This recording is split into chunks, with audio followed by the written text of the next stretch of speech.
अस्सलाम वालेकुम दोस्तों। इस वक्त सिंध के एक बहुत बड़े इशू पर मैं आज लाइव आया हूं। और ये इसलिए मैं आ रहा हूं कि इस वक्त एक फैमिली है जो मुसलसल फरियाद कर रही है पाकिस्तान की मीडिया से कि उनके जो भाई हैं, साबिक मशीर रहे हैं, साबिक पीपल्स पार्टी के रहनुमा रहे हैं, आसिफ जरदारी के करीबी साथी रहे हैं, इस्माइल डायरी, वो तकरीबन 6 महीने से उस वक्त से लापता कर दिए गए हैं जिस दिन से उन्होंने कहा है कि बेनजीर भुट्टो का जो मर्डर था वो प्री प्लान कराया गया और उसके लिए तकरीबन कोई 14 अरब रुपए दिए गए।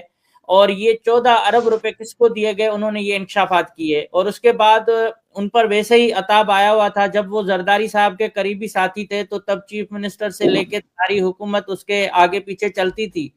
और 2013 में भी उनको रेंजर्स ने गिरफ्तार किया, लेकिन उस केस से भी बरी हो गए। अब उनकी बहन है हमीदा डायरी, जो इस वक्त इंसाफ के लिए मुसलसल एहतजाज कर रही हैं, दर दर जा रही हैं। जो एसएचओज एसएसपीज डायरी हाउस पर आके सलामी देते थे, आज वही एसएचओज और पुलिस वाले उन्होंने उनसे मुंह मोड़ लिया है और अब ये अताब में आए हुए हैं। तो मैं इस वक्त एक अहम एक्सक्लूसिव इंटरव्यू कर रहा हूं और हमीदा डायरी को, बहन को सलाम। सबसे पहले अभी सबसे पहले ये बताएं कि आप नवाब शाह की हैं, आसिफ जरदारी से इतने अच्छे ताल्लुकात रहे हैं, इस्माइल डायरी के वो मशीर भी रहे हैं। क्या वजह बनी है कि इस्माइल डायरी इस वक्त जेर अताब है? भाई ये बिल्कुल बात सही है। इस्माइल डायरी आसिफ साहब के क्लोज दोस्त रहे हैं और उसके एडवाइज़र भी रहे हैं और उसके मतलब काम भी करते रहते थे और हम सब पीपल्स पार्टी में थे। बस इस दफ़ा जो इलेक्शन हुई थी हमारी, उस इलेक्शन में आसिफ साहब ने हमारे को सीट नहीं दी, इस्माइल साहब को। वो हमारे डायरी थे, खान मोहम्मद डायरी, उसको सीट दी। उसके मुतालिक इस्माइल साहब आजाद उम्मीदवार खड़ा हुआ था। इसके वजह से इन दोनों में अनबड़त हो गई, इस वजह से ये मसला हो रहा था। उसके बाद जब इलेक्शन खत्म हो गई, फिर इस्माइल साहब को अरेस्ट किया गया। अरेस्ट के बाद कभी इसको लाड़काना जेल, कभी हैदराबाद जेल, कभी नवाबशाह जेल, कभी सखर जेल, अलग अलग जेलों पे रखा गया। फिर इसको मतलब जैसे सुनवाई होती है, सुनवाई पे भी पेश नहीं करते। गुज़श्ता 6 महीने से इस्माइल साहब जेल के अंदर है, बिल्कुल हमें न दिखा रहे हैं, ना मुलाकात दे रहे हैं। और हर मतलब रोज कोई ना कोई मुकदमा उस पे दर्ज किया जाता है, कभी कोई एफआईआर लगा रहे, कभी कोई एफआईआर लगा रहे, लेकिन एफआईआर भी कुछ ऐसी हैं जिसका कोई बुनियाद ही नहीं है। सारी एफआईआर झूठी हैं। क्या एफआईआर में क्या, मैं सिंधी में भी बात करूंगा जो दोस्त सिंधी में, लेकिन मैं पहले अभी उर्दू में इसलिए बात कर रहा हूं कि पूरे पाकिस्तान की ये जो मीडिया है, जो इस वक्त सरकारी मीडिया, उसको पता लगे कि मसला क्या है और क्यों इसको कवरेज नहीं दी जा रही। अच्छा, इस्माइल डायरी का कितना पुराना ताल्लुक है आसिफ जरदारी से? पहले तो ये बताएं कि आसिफ जरदारी तो कह रहा था कि ये तो एक छोटा मोटा मेरा कारकुन है, इंटरव्यू में कहा था। आप क्या कहेंगी कि इस्माइल डायरी और आसिफ जरदारी के कितने करीबी ताल्लुक रहे हैं आपस में? सर इस्माइल डायरी और सदर पाकिस्तान आसिफ अली जरदारी के बहुत पुराना वास्ता है। जैसे कि मेरे भाई इस्माइल साहब 14 साल का था जब भी से ये आसिफ साहब के साथ इसका ताल्लुक है, मोहतरमा के साथ भी रहा है। और जो मतलब अदी फरियाल हैं या मतलब जैसे वजीर हैं सिंध के, सबके साथ ताल्लुक रहा है। लेकिन करीबी दोस्त इस्माइल साहब सदर पाकिस्तान आसिफ अली जरदारी का था और वो क्लोज उसके साथ रहा है। बहुत मेरे भाई ने साहब के लिए काम किए हैं।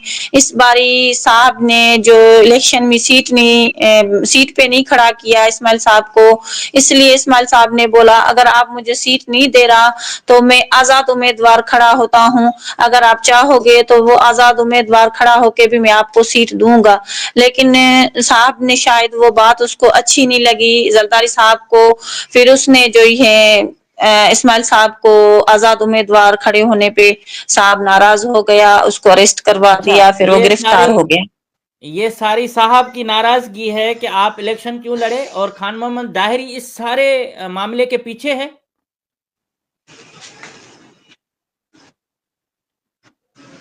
हेलो, ये जी। मैं मेरा ये सवाल है कि क्या ये जो नाराजगी आसिफ जरदारी की, ये खान मोहम्मद दाहिरी की वजह से हुई है? ये खान मोहम्मद दाहिरी भी आपके सपोर्ट में कहीं नजर नहीं आ रहा। क्या वजह है कि इस्माइल डायरी बेयारो मददगार हो गए हैं? जी बिल्कुल, जो सरदार खान मोहम्मद डायरी है वो भी हमारे डायरी खानदान का सरदार हैं, वो भी हमारा सरदार है, लेकिन हम उसकी बहनें हैं। हालांकि हमारे मिसिंद मोहम्मद डायरी हमारा अपना डायरी है, लेकिन इस वक्त हमारी कोई सपोर्ट नहीं कर रहा है, और वो सीट खान बहादुर डायरी है उसके पास है। हालांकि हैं भी हमारे कौम का सरदार है, डायरी है, लेकिन चलो हमारा भाई तो अपनी जगह पे, लेकिन हम माँ बहनों की भी कोई इज्जत नहीं कर रहे हैं। देखो हमें इस बात पे बहुत दुख है, हमारे डायरी जात पे भी हमें बहुत अफसोस है, क्योंकि हम सिंध की न्याणियां, हमारे सिंधियों के भी बहुत अफसोस हैं। इस सिंध में हम गुज़श्ता 6 महीने से धक्के खा रहे हैं, कोई हमें ठुड्डे मार रहा है, कोई धक्के दे रहा है, कोई सर पे दुपट्टा उतार रहा है, कोई। कल हम इस रैली में खड़े हुए थे जो हमने भाई के लिए निकाली थी, उसमें बाइक पे एक बंदा आया, वो मेरे पाँव में आके मोटरसाइकिल लगा के और मुझे गालियां भी देके गया। एसएचओ साहब आया, उसने भी बहुत बदतमीजी की, उसकी वीडियो भी है हमारे पास, लेकिन देखो वो हमारे को सहारा देने के वजह से वो हमें धिक्के दे रहे हैं, हमें गलत अल्फाज बोल रहे हैं, कोई कुछ बोलता है, कोई कुछ बोलता है, लेकिन हम क्या करें, इस वक्त हम मजलूम हैं, हम परेशान हैं। हम सबको अर्ज करते हैं, जो भी बस वाले हैं उसको यही बोलते हैं, हमारे भाई को आजाद करो, और जो ये उसकी मुलाकातें दो, और उसके ऊपर जो झूठी एफआईआर हो रही है वो बंद करो। आज हमारी भाई से मतलब वीडियो कॉल पे 2 मिनट शीशन नवाब शाह कोर्ट में मुलाकात कराई गई, जिसमें मेरे कौन भाई से की भाई हालत से बात बहुत हुई है खराब आपकी? थी। जी, कौन से भाई से आपकी वीडियो पे बात हुई है? इस्माइल डायरी से। अच्छा, कल ये इतला थी कि इस्माइल ज़ाहिरी को मुबैना तौर पर कहीं कत्ल किया गया है या वो जिंदा नहीं है। आज आप कह रही हैं जी कि वो जी जिंदा हैं। जी बिल्कुल, वो हमारे को ना कल वाली जो हमने मीडिया की थी उसके बाद उन्होंने आज सुबह 2 मिनट सिर्फ हमें वीडियो कॉल पे दिखाया तो आपका भाई जिंदा है, लेकिन हमारे भाई की तबीयत बहुत खराब थी, उसको मुंह में भी चोटें लगी हुई थी। उसने रो के कहा तो मेरे सर में भी चोट लगे हुए हैं। हमने बोला हमने सुना है आपको मार डाला, बोला उन्होंने मुझे इतना मारा है जो मेरे बचने का कोई इरादा नहीं था। तो मैंने बोला आपको कहाँ कहाँ तशद्दुद किया है, तो उसने चेहरा दिखाया और उसने बोला सर पे भी 3 टाके लगे हुए हैं, लेकिन 2 मिनट की कॉल थी, कॉल कट गई, आगे से वो कुछ बता नहीं सका।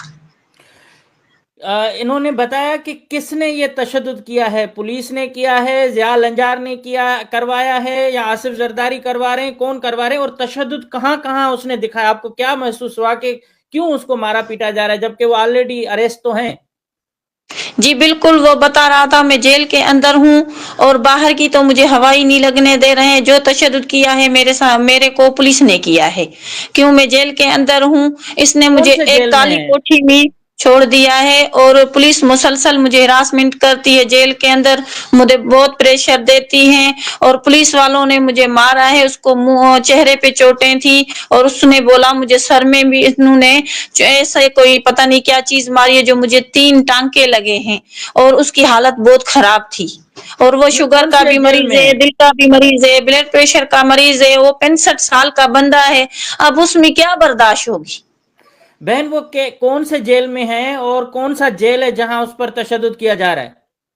भाई वो पहले तो नहीं हमें बता रहे थे, हम कुरान पाक भी लेके गए थे लाड़काने जेल पे, उन्होंने हमारे को जवाब दे दिया, पाक कुरान को भी वापस कर दिया, तो हमारे पास नहीं है, लेकिन आज वीडियो लिंक पे उन्होंने लाड़काने जेल से दिखाया है, लाड़काने तो जेल में है। लाड़काना जेल के सुप्रीडेंट, लाड़काना जेल इंतजामिया उन पर शदीद तशद्दुद कर रही है, उनके सर पर चोट मारी गई है, उनका खाना पीना बंद करके उनको एक काल कोठड़ी में रखा हुआ है, राइट? जी जी बिल्कुल, वो बोल रहा है मुसलसल मुझे हरासमेंट किया जा रहा है, मुझे काली कोठी में बंद कर देते हैं, मुझे खाना नहीं देते हैं, बहुत परेशान मुझे किया है, इन्होंने मुझे बहुत मारा है। बोला मैं बेहोश होके गिर गया तो मेरी कोई चीखें बाहर निकली हैं, तो मुझे होश नहीं था, तो इन्होंने मुझे पता नहीं क्या सर में मारा, जो मेरी होश ही नहीं आई। उन्होंने 3 टांके लगे हैं मुझे, और उसको चेहरे पे भी निशान थे, तशद्दुद के। आपने बाकी आपने तो ये इतनी कॉल ज्यादा नहीं चली कोविड में, तो 2 मिनट की कॉल चली है, तो उसने इतनी सारी बातें बताई और मुसलसल रो रहा था। अच्छा, आपने कोई स्क्रीनशॉट लिया है उसके तशद्दुद किया हुआ है तो आपने कोई मोबाइल पर? भाई मेरी मोबाइल पे उन्होंने बात नहीं की, कोर्ट में अदालत सगोरी ओके। में बात की जाएगी कंप्यूटर पे, हमारे मोबाइल पे होता तो मैं तस्वीर खींच लेती। अच्छा, तो जज साहब ने भी आपको सिर्फ 2 मिनट के ही दिलवाए? जज साहब ने मजीद बात नहीं सुनी कि क्यों उनको मजीद टाइम दिया जाता कि वो बात करता अपनी? जज साहब चैम्बर में था और क्लार्क ने बात करवाई थी। अच्छा, अब इस्माइल डायरी का आपको पता चला है कि वो जिंदा है, और ये मुलाकात आपकी कितने महीनों के बाद फोन पे वीडियो कॉल के जरिए हुई है? ये 6 महीने के बाद ये 2 मिनट मिले हैं, जो कल हमने एहतजाज किया है उसके बाद।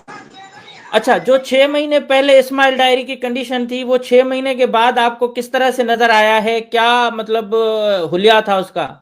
किस तरह से जी आपको? बिल्कुल, बहुत कमजोर था, बहुत बिल्कुल बहुत कमजोर था, और उसका चेहरा अजीब सा लग रहा था, और मुसलसल मैं आपको पहले भी बता रही हूँ, अभी भी बता रही हूँ, मुसलसल वो रो रहा था। बोल रहा है इन्होंने मेरे साथ बहुत कुछ किया है, मुझे बहुत लाड़काने के अंदर ये तकलीफ दे रहे हैं, परेशानी दे रहे हैं, मुझे कोई सहूलत नहीं है, मुझे दवाइयां नहीं मिल रही, टाइम से खाना नहीं मिल रहा, मैं शुगर का मरीज हूँ, और उसके अलावा मैं बेहोश हो गया तो इन्होंने मुझे ठुड्डे मारे हैं, और मेरे सर पे चोट मारी है, 3 टांके लगे हैं, और चेहरे पे भी तशद्दुद के निशान थे। अच्छा, सिर्फ दो इस्माइल मिनट डायरी। काल में उसने इतना कुछ। अच्छा, इस्माइल डायरी साहब ने आसिफ जरदारी के साथ इतनी वफा की, बहुत सारे लोगों के साथ ज्यादतियां भी हुई, और आज आसिफ जरदारी उनके साथ ये करवा रहा है। क्या आप समझती हैं कि ये अकेले ज़िया लंजार की हिम्मत है कि वो इस्माइल डायरी के साथ इतनी बड़ी ज्यादती करे पुलिस कस्टडी में? भाई देखो, ये बात ये है, तो जो मेरा भाई है वो मैं ना कहूँ दुनिया भी कहेगी तो वो सदर पाकिस्तान का क्लोज दोस्त था, उसके साथ बहुत करीब रहा है, बचपन के दोस्त हैं। और मैं तो नहीं समझती कोई आम बंदा इसके साथ इतना करवा सकता है, मतलब ये हालात इतनी तंग करवा सकता है, लेकिन जो भी करवा रहा है हम उसको बोलते हैं, हम कुरान का वास्ता देते हैं, बच्चों का वास्ता देते हैं, तो कुरान के सदके में, अपने बच्चों के सदके में हमारे भाई को आजाद किया जाए। जो भी बस हम आसिफ साहब को भी कहते हैं, फरियाल तालपुर को भी कहते हैं, बिलाल साहब को भी कहते हैं, आसमा बख्तार को भी कहते हैं, आपको बच्चों का वास्ता है, कुरान का वास्ता है, हमारे भाई को आजाद करो, और उस पे झूठी एफआईआर बंद करो, और उसके साथ हमारी मुलाकात की जाए। क्योंकि देखो, जो अभी हमारे हुक्मरान बैठे हैं, क्या ये सारे बस वाले नहीं है? कल एसएचओ बोल रहा था हमारे बस की बात नहीं है। अगर आपके बस की बात नहीं है तो आप किस वजह से हमारे को उठाने आए, हमारे को मारने आए, हमारे पे एफआईआर करवाने आए हैं? तो ये आपके बस की बात नहीं है। अच्छा, बाकी ये बस की बात है तो झूठी एफआईआर करो, इस्माइल साहब को गिरफ्तार करो, और उसके ऊपर मुसलसल तशद्दुद करो। बहन आप ये बताएं हमीदा साहिबा कि अब तो आप कह रही हैं कि अभी भी आप उन्हीं से अपील कर रही हैं जिनके ऊपर आपके भाई ने कहा कि मैं मरते मर जाऊंगा, मैं ज़िया लंजार से माफी नहीं मांगूंगा, मैं आसिफ जरदारी के नाम भी लिए बगैर उन्होंने कहा था कि वो मोहतरमा के कातिल हैं, और उस बयान के बाद इसको गायब कर दिया गया था। अभी भी आप उनसे उम्मीद लगाए के बैठी हैं कि वही आपके भाई को बचाएंगे? भाई हम मजलूम हैं, हम मजलूम हैं, हम मजलूम तौर पे हम सबको बोलते हैं, हम सबसे हिमायत लेते हैं, क्योंकि हमारा भाई जिंदा सलामत हमें चाहिए। देखो, हर बच्चे, बहन, भाई हर किसी को प्यारे हैं। अल्लाह न करे किसी के साथ, किसी के ऊपर मुश्किल टाइम आ जाए। इस टाइम हम मजलूम है, हमारे लिए ना कोई बहन है, ना कोई भाई है, ना कोई रिश्तेदार है, ना हमारे डायरी है, ना सिंध के लोग हैं, हमारी कोई भी हेल्प नहीं कर रहा है। इसलिए हम कहते हैं हम मजलूम हैं। एक मजलूम बंदा हर किसी के पाँव में गिरेगा तो कहीं ना कहीं से हमारा रास्ता निकले और हमारा भाई आजाद हो जाए। अच्छा, इससे पहले आप पर ऐसा टाइम आया है कि आप खवातीन कभी सड़कों पे आई हों, निकली हों, इस तरह से धक्के भाई खाए ये हों? पूरी, ये हम नहीं कह सकते, आपको पूरी दुनिया बोल सकती है, बोल बताएगी। तो कभी भी हम डायरियों की औरतें सड़क पे तो क्या, कभी दरवाजे पे भी हम खड़ी नहीं हुई हैं। लेकिन इसी अच्छा मामले में हम आपके कभी बार, हमारा भाई सिंध का एडवाइजर रहा है, फिर भी हम कभी भी किसी स्क्रीन पे नहीं आए हैं, ना हम कहीं जाते थे नहीं आते थे, ना हमारा कोई ऐसा काम था, ना हमारे रोडों पे तो सड़कों पे तो दूर जाना, लेकिन हम कभी दरवाजे पे भी खड़े नहीं हुए। अच्छा ये जो इस्माइल डायरी हैं, जब उन्होंने इतनी बड़ी स्टेटमेंट दे दी थी, उसके बाद कोई इदारा आपके पास आया कि इस्माइल डायरी को हम बचाएंगे, तहफ़्फ़ुज़ देंगे, और वो चाहे आईएसआई हो, फौज हो, या कोई और इदारा हो, जिसने इतने बड़े बयान के बाद एक एनी गवाह, एक चशमदीद गवाह, जिसने मतलब मोहतरमा बेनज़ीर भुट्टो के कातलों को बेनकाब करने का ऐलान किया, किसी इदारे ने आपसे राब्ता किया कि हम आपके साथ हैं और इस्माइल डायरी के साथ नाजायजी नहीं होगी? नहीं, किसी ने भी नहीं किया। आज तक और भी किसी इदारे वालों ने भी हमारे को ऐसे भी नहीं बोला तो बेटा आप घर पे बैठो, हमारी जो हिम्मत है, आप बेटी है, सिंध की न्याणी है, माए हैं आप हमारी, हमारे घर में भी औरतें हैं, बच्चे हैं, और आप भी औरतें हैं, धक्के खा रहे मुसलसल, लेकिन कभी भी हमारे सर पे किसी ने हाथ तो नहीं रखा, लेकिन कभी दो मुंह से लफ्ज भी नहीं बोले तो बेटा हम आपकी हेल्प करेंगे, या बहन बेटी हम आपकी हेल्प करेंगे, नहीं, किसी ने अच्छा भी नहीं बोला। बहन ये बताएं कि अगर फर्ज करें इस्माइल डायरी को कुछ हो जाता है, उनकी जान चली जाती है, तो खान मोहम्मद डायरी को सबसे ज्यादा फायदा होगा या आसिफ जरदारी को फायदा होगा, जो बार बार इसको मरवाने की कोशिशें भी हुई हैं माजी में? भाई देखो, ये पूरी दुनिया को पता है, तो इस्माइल को किसने गिरफ्तार करवाया है, कौन मरवाना चाहता है और कौन चाहता है मर जाए, तो जिसने बंधवाया है और जो मुसलसल तशद्दुद करवा रहे हैं, उसके ऊपर जुल्म हो रहा है, उसके फैमिलियों के ऊपर जुल्म हो रहा है, तो वो तो खुशी होंगे ना, उनको क्या असर तो हमारे को होगा, हमारा भाई है, हमारी वो परेशानी है, तो मैं समझ उनकी तो रहा हूँ, परेशानी, वो लेकिन तो देखे चाहते ना, हैं मर जाए। मेरा मकसद ये है कि जब तक आप खुल के लोगों को गले में हाथ नहीं डालेंगी, तब तक तो पता ही नहीं होगा कि कौन आपका दुश्मन है। अभी तो आप इसको भी कह रही हैं भाई कि ये बचाए दुश्मन भी तो हमारा आप थोड़ा सबको सा, पता है कौन है। क्योंकि नहीं, आप थोड़ा सा खुल के, क्योंकि अभी सारे लोग देख रहे हैं आपको, उनको पता बस हो कि कल कुछ हो जाएगा तो वो लोग जिम्मेदार होंगे। तो आपका भाई तो ऑलरेडी जेल में है, अब भाई आपके पास मेरी, रास्ता सिर्फ ये है कि आप जो जिम्मेदार हैं उनको आप क्लियरली मैसेज दें, क्लियरली उनके नाम लें, ताकि कल कानूनी तौर पर भी वो जिम्मेदार ठहराए जाएं। जी भाई बिल्कुल, हमारे भाई के जिम्मेवार तो देखो ना, अभी हम सिंध में रहने वाले हैं और हमारे सिंधी बहन भाई सारे गवर्नमेंट में काम कर रहे हैं, हम उनके साथ काम किया है, उनको पता नहीं है तो इस्माइल साहब को किसने बंधवाया है और कौन इसके ऊपर तशद्दुद करवा रहा है और कौन हिरासमेंट करवा रहा है।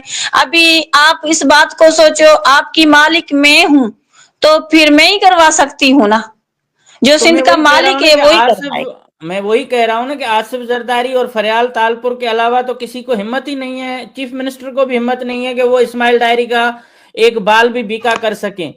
तो आप, भाई जाहिर है कि आपको एक चीज तो क्लियर वो होनी चाहिए। दूसरा ये कि अब आते हैं आपके के कोई मैसेज आपको जरदारी हाउस से, प्रेसिडेंट हाउस से कोई आया कि आप एहतजाज न करें और हम कोई रास्ता निकालते हैं बातचीत का? आपका भाई भी एक रिलीज होके आया है और उसने तो बड़ी तारीफें की आसिफ जरदारी की। देखो भाई, भाई हाथ में 5 उंगलियां होती है, वो भी बराबर नहीं होती है, भले हमारे भाई जाए बहन जाए, हर कोई कोई भी अपनी तरफ से जाए, लेकिन हम अपने भाई को नहीं छोड़ेंगे, क्योंकि इस वक्त हमारा भाई मजलूम है, हम बहनें अपने भाई के साथ हैं, भले हमें हमारे को गिरफ्तार करें, हमारे को मरवाएं, भले अली रजा हमारे से अलग हो जाए, लेकिन हम अपने भाई इस्माइल को नहीं छोड़ सकते, क्योंकि इस्माइल हमारा भाई है, हमारे बाप के बराबर रहा है, और उसके वजह से ये हम मुसलसल, देखो भाई आप खुद समझदार हैं, जब भी सदर पाकिस्तान ने मेरे भाई के साथ इतना टाइम गुजारा है, उसका दोस्त है, हम उसको टेस्ट भी करते हैं और हम उसको ये भी बोलते हैं, तो देखो सदर पाकिस्तान को भी हम यही कहते हैं, देखो ये पाकिस्तान, ये सिंध आपके हाथ में है, और हमारे भाई के ऊपर रहम खा, अपने बच्चों के सदके में, जैसे कोई भीख मांगता है हम भीख ही मांग रहे हैं, तो हमारे को इस्माइल आजाद करके दो और उसके ऊपर झूठी एफआईआर बंद किया जाए, और जो ये हमारे से मुलाकात करवाई जाए, ये कुरान पाक भी भेजा है, तो सदर पाकिस्तान के ज्यादा इस मुल्क में और तो कोई ताकतवर नहीं है जो हम किसी को अपील करें। हाँ कोर्ट है, कोर्ट सगोरों ने सारे ने हमारी ये हेल्प की है, क्योंकि उन्होंने आर्डर मुलाकात के भी निकाले वाले हैं, सीपी भी दाखिल की हैं। सीपी दाखिल होने के बावजूद भी वो कोर्टों को भी नहीं मान रहे हैं, फिर भी एफआईआर के ऊपर एफआईआर करवा रहे हैं। जब भी सलाउद्दीन पंवर साहब ने ऑर्डर किया था सीपी में तो इस्माइल के ऊपर और एफआईआर नहीं होगी, ना और ही एफआईआर में गिरफ्तार किया जाएगा, उसको फैमिली के ऊपर भी और एफआईआर नहीं होगी, उनको नहीं तंग किया जाएगा, लेकिन उनके ऊपर एफआईआर के ऊपर एफआईआर हो रही है। और जब भी मुलाकात का भी ऑर्डर दिया है तो उसमें भी कोई रिस्पॉन्स नहीं है, वो मान ही नहीं रहे हैं कोर्टों के ऑर्डर को। तो इसलिए हम अपील सदर पाकिस्तान को भी कर रहे हैं, हम भीख मांग रहे हैं। जैसे अल्लाह के नाम पे कोई चीज या कोई टुकड़ा रोटी का मांगता है, ऐसे हम उससे एक भीख मांगते हैं। तो हमारे भाई की जिंदगी एक अल्लाह के हाथ में है, दूसरी एक अल्लाह के हाथ में, एक आप लोगों के हाथों में है। हमारे इस्माइल भाई की जिंदगी अल्लाह के वास्ते और कुरान के वास्ते अपने बच्चों के साथ में, जो कोई दोनों जहां के मालिक नबी करीम सल्लल्लाहु अलैहि वसल्लम के सदके में हम भीख मांग रहे हैं। हमारे भाई को आजाद करो, उसकी झूठी एफआईआर बंद करो और हमारे से मुलाकात की जाए और आजाद किया जाए उसको। हम सदर अल्लाह के बाद हम सदर आसिफ अली जरदारी को कुरान का वास्ता देते हैं, हमारे भाई को आजाद करे, क्योंकि इस मुल्क में इस वक्त आसिफ साहब भी मतलब जो है पाकिस्तान का तो जैसे कि आसिफ मालिक हैं, सिंध का मालिक हैं और सिंध का मालिक गवर्नमेंट तो उसकी है, हमारे को भाई छुड़वा के दे। अच्छा बहन, सिंध का मालिक तो फरियाल तालपुर भी हैं, उनसे कोई अपील करती हैं अगर वो रहम कर लें तो कुछ बन सकता है आपका? और क्या इस्माइल डायरी आजाद होने के बाद आप समझती हैं कि महफूज रहेगा घर में या कोई बयानबाजी नहीं करेगा? भाई देखो, हम अपने भाई को बोलेंगे तो अगर हमारे को जरदारी साहब ने निकाल दिया तो निकाल दिया, अल्लाह रोजी देगा, 2 टाइम की रोटी खा के अपने घर बैठे रहेंगे। और हम किसी के चलो हमें नहीं रखेंगे, हम नहीं जाएंगे, लेकिन हम भीख मांगते हैं उसके जिंदगी। फरियाल तालपुर को भी कहते हैं, हम आसिफ अली जरदारी साहब को भी कहते हैं, भीख मांगते हैं। आसिफ जरदारी को बोलते हैं अपने बच्चे बिलाल के सदके में, आसमा बख्तावर के सदके में हम भीख मांगते हैं, उसके सर का सदका ही निकाल के हमारे भाई की जिंदगी बचाए और हमारे को भाई लौटा के दे। अच्छा हमीदा बहन, मैं अभी सिंधी में आ रहा हूँ बात करने, लेकिन मेरा आखिरी उर्दू में ये क्वेश्चन है कि ये जो लाड़काना का जेल सुप्रीडेंट है, इसका नाम क्या है? आप इनके पास गई, इनका रवैया क्या था? लाड़काना जेल के अंदर कौन शख्स है जो आपके भाई के ऊपर तशद्दुद कर रहा है? भाई वो जेल सुप्रीडेंट को हम नहीं जानते, क्योंकि हम कभी लाड़काना जेल पे हम औरतें निकले नहीं हैं, लेकिन जेल सुप्रीडेंट का तो सबको ही पता होगा। तो लाड़काना जेल में कौन सा है? बाकी पुलिस वाले आते हैं, उधर हम जाते हैं, कुरान पाक लेके आते हैं, 5-6 सिपाही होते हैं या पता नहीं उधर के कोई पुलिस वाले होते हैं, ड्यूटी करते हैं, तो वो अंदर जाते हैं, अंदर जाके वापस आ जाते हैं तो बोलते हो जाओ जाओ। उनका रवैया हमारे साथ बहुत खराब है और कुरान के साथ भी हमारे को नहीं देखते, बोलते मैं बीबी इधर से चली जाओ, आपका भाई हमारे पास नहीं है, क्योंकि हमने तो आपका भाई नहीं उठाया है ना, जहां से उठाया है, जहां का है, जहां हद का है वहां से ढूंढो। हमने बोला भाई अब हमारे को पता चला है लाड़काने जेल में, वो बोलते जाओ बीबी हमारे पास लाड़काने जेल में नहीं है, अपने कुरान पाक क्यों लेके आए हो? फिर ऐसे करके हमें धमकियां देके बदसलूकी करके वापस कर देते हैं, कोई रिस्पॉन्स नहीं देते हैं। अच्छा, ये जो आपके साथ जी बीत रहा है 6 महीने में, आपका कोई माली नुकसान हुआ होगा? घर के खर्चे कैसे चल रहे हैं? इस्माइल डायरी के बेटे या फैमिली के मेंबरान कैसी जिंदगी गुजार रहे हैं? और जो पुलिस वाले आपको सल्यूट करते थे, उनका रवैया आप कैसे हो गया है आप सबके साथ? भाई, जैसे इस्माइल साहब को गिरफ्तार किया था फिर तो पुलिस ने हमारे साथ बहुत अफरा तफरी की थी। पुलिस ने ना हमारे 5-6-7 साल के बच्चों को भी उठा लिया और 14 साल के बच्चों को, 15 साल के बच्चों को, 16 साल के बच्चों को, स्टूडेंट को, यूनिवर्सिटी के बच्चों को, ना कोई स्कूल में बच्चा छोड़ा, ना यूनिवर्सिटी में छोड़ा, ना घर में छोड़ा, ना खेलने कूदने वाले बच्चों को छोड़ा। 35 बंदे हमारे घर के लेके गए थे। इस्माइल साहब को औलाद नहीं है, उसकी औलाद हम ही बहन भाई हैं, वो बे औलाद हैं। और दूसरी बात ये है, इस्माइल साहब को अपने बच्चे नहीं है, हम बहन भाई उसके बच्चे हैं।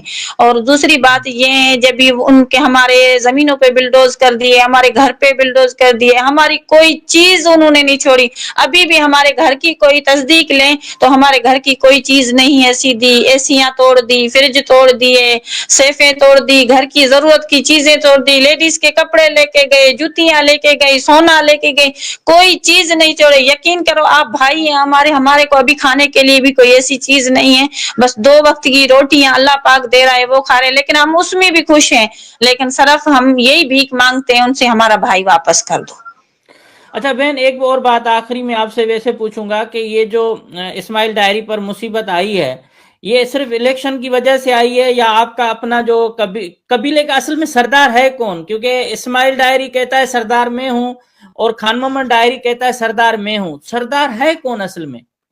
भाई मेरी बात सुनो, सरदार उसको कहते हैं जिसको न्याणियों की इज्जत आए, औरतों की इज्जत करना आए, फैमिलियों को संभाला जाए, वो होता है सरदार। जो माओ बहनों की इज्जत ना करें, अपने खानदान बिरादरी की इज्जत नहीं करते, तो हम नहीं, लोग भी उनको सरदार नहीं बोलेंगे। लेकिन इस्माइल साहब ठीक है, हम नहीं कहते हैं हमारा भाई बहुत बड़ा सरदार है, लेकिन वो छोटा मोटा जो जमींदार था, लेकिन उसको माए बहने नंग और ढंग की लोग, नंग और दंगों की बोलते थे, हिफाजत करते थे। वो माओ बहनों की इज्जत करते थे, औरतों की इज्जत करते थे, और जो गरीब लोग थे उसकी इज्जत करते थे।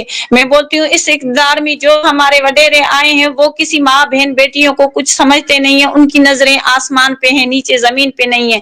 लेकिन एक मैं बात बता दूं, हम मरेंगे जरूर, हमें जिंदगी हमारी वैसे भी खतरे में है, लेकिन इक़्तिदार वाले ये बात सुन ले, नीले आसमान वाला ऊपर बैठा है, ये सबकी सुनता है, उसको सबका पता है, तो कौन सच्चा है कौन झूठा है ये मेरे रब को पता है। और कोई भी ये ना बोले, ये आर्जी तौर पे जो मिनिस्टर हैं, ये जो मतलब बड़े इक़्तिदारों पे बैठे हुए हैं, देखो इन सब का मालिक मेरा रब है, नीले आसमान वाला ऊपर बैठे। हम तहज्जुद पढ़ते हैं, नमाज पढ़ते हैं, हम अपने रब को बोलते हैं। जिंदगी से हमने हाथ उठा लिया है, हमारी जिंदगियों में कोई भी तहफ़्फ़ुज़ नहीं है, क्योंकि कोर्ट से तहफ़्फ़ुज़ लिया फिर भी तहफ़्फ़ुज़ नहीं मिल रहा है।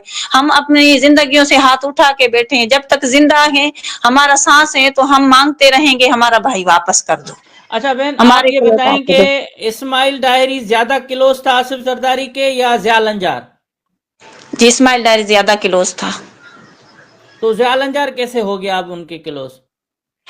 ज़िया हसन लंजार पहले तो मेरे भाई से ही था, ये हमारे गांव का बंदा था, एक गरीब बच्चा था, ये बिल्कुल गरीब था। कभी तो ज़िया साहब बहुत गरीब था, लेकिन अभी अल्लाह ने उसको दिया है। देखो देने वाला तो मेरा अल्लाह होता है, हम ये नहीं कह सकते हैं जिसको भी दे, तो अल्लाह ने इसको दिया है, तो देखो माए बहने पे नजरें डाले और औरतों पे ये नजर बात नहीं डाले, है जो कि हम सड़कों पे धिक्के खा ये रहे हैं, बात अभी कानून के बहन, मालिक हैं, तो हमारे से नाइंसाफी।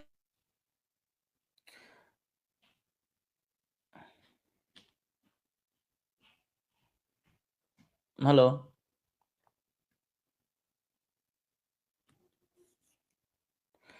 हेलो हेलो जी भाई, अदे, ये मैं कह रहा हूँ कि ये वाकई सही बात है कि जब इस्माइल साहब के पास गाड़ियां घर सब कुछ था, तब ज़िया लंजार मोटरसाइकिल पे उनसे पैसे लेने आता था।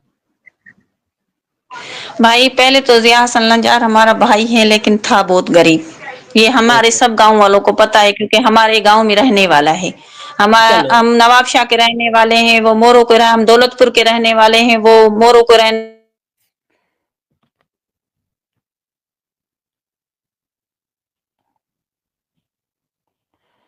बहन, आपकी बार बार लाइन जो है ना वो फ्रीज हो रही है।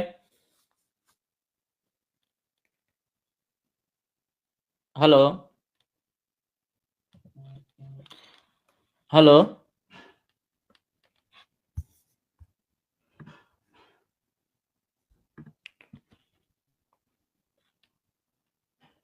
हिकिड़ो मिंट दोस्तो, तव्हां वेट कजो, आऊं वरी ॿीहर अदी खे लाइन ते वठां पियो। अदी तव्हां ॿीहर मूंखे लाइन ते वठो, रुगो सिंधी में ॻाल्हाए पोइ तव्हां वञो भली। इहो साॻे ओके ओके, तव्हां डेटा ते अचो भला, हिकिड़ो मिंट। ओके, तव्हां ईंदो लाइन वरी अचो था वीडियो ते? Okay okay. ये सिंध के अंदर जुल्म और ज्यादती हो रही है। पहला पोर्शन मैंने उर्दू में इसलिए रखा कि उर्दू में हमारे पूरे पाकिस्तान के लोग देखें कि जो सदर पाकिस्तान नेल्सन मंडेला खुद को कहता है कि मैं बड़ा एक मईशत का माहिर हूं और पूरी दुनिया में मैं तब्दीली लाना चाहता हूं, पाकिस्तान को सुपर पावर बना रहा हूं। वो सदर पाकिस्तान का इंतकाम का लेवल देखें कि एक लैंड ग्रेबर अली हसन बुरोई को अपने साथ लेके जहाजों में घूम रहा है, एयरफोर्स के जहाजों में। और पाकिस्तान के बदनाम क्रिमिनल लोगों के ऊपर दस्ते शफकत रख रहा है, और दूसरी तरफ उनका अपना एक दोस्त है पुराना, उसको वो इंतकामी निशाना बना रहे हैं, जेल के अंदर तशद्दुद करवा रहे हैं। उनकी बहन अभी आ रही है सिंधी में, मैं उनसे अभी गुफ्तगू करूंगा। और बाक़ी असांजे घणनि माण्हुनि खे जेको आहे न वॾी तकलीफ़ थी थिए। सिंधी अड़े बाबा भला ही बि पूरी दुनिया खे ॻाल्हि ॿुधाइणी आहे, तव्हां त हुई सम्झो था, थोरो पूरी दुनिया खे ॿुधाइणी आहे, थोरो सब्र कयो। आउं को बांग्लादेश मां कोन आयो आहियां जो न कयां पियो, तव्हां थोरो अकल कयो। जेकॾहिं ॻाल्हि हिकिड़ी न्याणी करे पई त हुनखे जी अदी हू तव्हांखे हो जेको लिंक ॾिनो आहे न हुनखे ॿीहर क्लिक कयो न, तव्हांखे वरी लिंक मोकिलियां थो उन व्हाट्सएप ते। हे थी जेका ॻाल्हि आहे इनखे सॼी सिंध जे अंदरि दुनिया में पहुचाइण जे लाइ मूं हमेशह इहा ई कोशिशि कई आहे त माण्हुनि जी ॻाल्हि वञे ऐं पूरी दुनिया ॿुधे। पर असांजा माण्हू तकड़ा सिंधी सिंधी सिंधी, अरे बाबा सिंधी मुंहिंजी मादरी ज़बान आहे, मूंखे सिंधीअ खां वधीक ॿी कहिड़ी ज़बान प्यारी हूंदी। पर हिकिड़ो इशू अहिड़ो आहे जंहिंमें भेण जी जेका ॻाल्हि आहे उहा पूरी दुनिया ताईं वञणु खपे, पूरी दुनिया हुनखे ॿुधे ऐं पूरी हर माण्हू ॿुधे। त ही ज़ुल्म आहे, इंतकाम जो निशानो। तव्हां छा था सम्झो त सिंध में जेको ॻाल्हाए थो मारिजी थो वञे, जेको ॻाल्हाए थो उनखे नौशरो फिरोज़ में तव्हांजो मेमण सहाफ़ी अज़ीज़ मेमण रगो हिकिड़ी नंढड़ी ख़बर हलायईं त ॿिए ॾींहं ते हथ पेर ॿधल गुम क़तल थी वियो। नसुला गॾाणी क़तल थी थो वञे। माण्हुनि खे ईअं मारणु, यार ईअं त झंग जो कानून बि न हूंदो आहे, झंग में बि को इंसाफ़ हूंदो आहे। ही ज़ियाल अंजार जी हिमत आहे एतिरी। हिकिड़ो मुलाज़िम माण्हू टके जो घर जो, उहो माण्हू अची नंगनि ते पुलिसूं चढ़ाए। ऐं तॾहिं चवंदो आहियां त पुलिस जेसीं ताईं गैर सियासी न थींदी, पुलिस जेसि ताईं गुलामी मां न निकिरंदी, तेसीं ताईं सिंध में इहा भींग रहंदी, तेसीं ताईं सिंध में इहा ज़ुल्म ऐं ज़्यादती रहंदी। इन ज़ुल्म ऐं ज़्यादतीअ खे ख़तमु करण जे लाइ जिदोजहद करणु घुरिजे। इन ज़ुल्म ऐं ज़्यादती खे, हे जेके रोलू रन आहिनि, इहे न्याणियूं न आहिनि, न्याणियूं ही न्याणियूं हमीदा डायरी जहिड़ियूं या ॿिया जेके माण्हू आहिनि जिन सां ज़ुल्म ऐं ज़्यादती थिए थी। तव्हां दुआ थिए के रोलू रन खे हिकिड़े खे सिंध जी न्याणी था सम्झो। इहे न्याणियूं न आहिनि, न्याणियूं ही आहिनि जिन जी असांखे मालिकी करणु खपे, जिन जो असांखे साथ ॾियणु खपे। तव्हां रगो हुश में ख़ुशि आहियो, कंहिं माण्हू जो मरणो परणो खाइण वारनि मुनाफ़िक माण्हुनि मां न आहियूं। पर घटि में घटि ही ॾिसो त केॾी वॾी ॻाल्हि आहे त आसिफ ज़रदारीअ खे अपील थियूं कनि भेणूं त तोखे पंहिंजे बिलावल जो कसम आहे, असांजो भाउ असांखे आज़ादु कराए ॾे। तोखे पंहिंजी आसफा जो कसम आहे, तोखे असांखे भाउ आज़ादु कराए ॾे। पर आसिफ ज़रदारी ऐं उन्हनि जो तकबुर ऐं गुरूर जेको आहे उहो ख़तमु नथो थिए। तव्हां सोचो त गुरूर जी बि का हद हूंदी आहे, तकबुर जी बि का हद हूंदी आहे, पर उहो तकबुर ऐं गुरूर बार बार हिननि खे जेको आहे त उथे थो। हाणे उते जीअं ई इंटरव्यू हले पियो त हुननि जी लाइट बंदि करे छॾियऊं। त ही हद आहे। अदी अची वई, अदी तव्हांखे आउं वेलकम कयां थो। हाणे मूंखे भेण ॿुधायो त इस्माइल डायरी जी जेका कंडीशन तव्हां ॾिठी आहे, छा हू बचण जहिड़ो आहे? अदा इहो पंहिंजी जॻह ते बीमार बि आहे ऐं माना सुबुह जेकी असांखे ॾेखारियो त माना कुझु बहितर हुयसि। चई मूंखे डॉक्टर मां बेहोश थी वियसि। पोइ डॉक्टर घुरायो हुँ कोन त हिनखे एडमिट कयो हुँ 2-3 कलाकनि लाइ, छो जे असांजी दांह शुरू थी वई। उन खां पोइ 2 मिंट ॾसियूं, पर माना तशदुद थियल हो। हुनजे मां तव्हांखे पहिरीं बि ॿुधाए चुकी हुयसि त मुंहं ते धक लॻल आहिनि, मथे में चई मूंखे धक लॻल आहिनि, 3 टांका मूंखे लॻा आहिनि। ऐं चई उन खां पोइ अचण वञण खां पोइ पुलिस वारा मूंखे थुॾा हणंदा आहिनि ऐं माना जीअं ग़लति लहजो इस्तेमालु कनि। मां हिकु भला ठीकु आहे पोढ़ो माण्हू आहियां, या सर्दी आहे चवंदो आहे मूंखे, मां हिकिड़े कंबल मां सी थो थिए त मूंखे 2 कंबल ॾियो, त मतिलबु उन ते गुसो कंदा आहिनि त मुंहिंजे बदशद ॻाल्हाइण त तूं एॾो नवाब आहीं, या एतिरे क़द्र बि चवंदा आहिनि त तूं नवाब जो पुटु आहीं। माना पुलिस वारा वधि खां वधि वंगारी ऐं ज़ालिम उहे आहिनि जिन जे हवाले आहे, जिन खे हिन टाइम ते त असांजे भाउ जी इहा ई ॻाल्हि आहे त मूंसां पुलिस जेल जे अंदरि तशदुद कयो आहे। अच्छा भेण, जेकॾहिं पुलिस जो क़िबिलो दुरुस्त थिए ऐं पुलिस ईअं गैर सियासी ज़ुल्म ऐं ज़्यादतियूं न करे त तव्हां छा था सम्झो त सिंध में घणनि माण्हुनि सां इंसाफ़ थींदो, या ईअं लापता थींदा रहंदा माण्हू, इहो रुकिजी वेंदो सिलसिलो? अदा हाणे गवर्नमेंट आहे, पुलिस रवैयो सिधो कंदी त बिल्कुलु मुंहिंजे त माइंड में इहा ॻाल्हि आहे त सॼो रवैयो सिधो थी वेंदो। छो जे हर माण्हू कानून खां लहराए थो, ऐं अगरि जे कानून सिधो हुजे त ऐं कंहिंसां नाइंसाफ़ी न थिए त मुंहिंजे ख़्याल में शायदि त मुल्क सुठे तरीक़े सां हलंदो।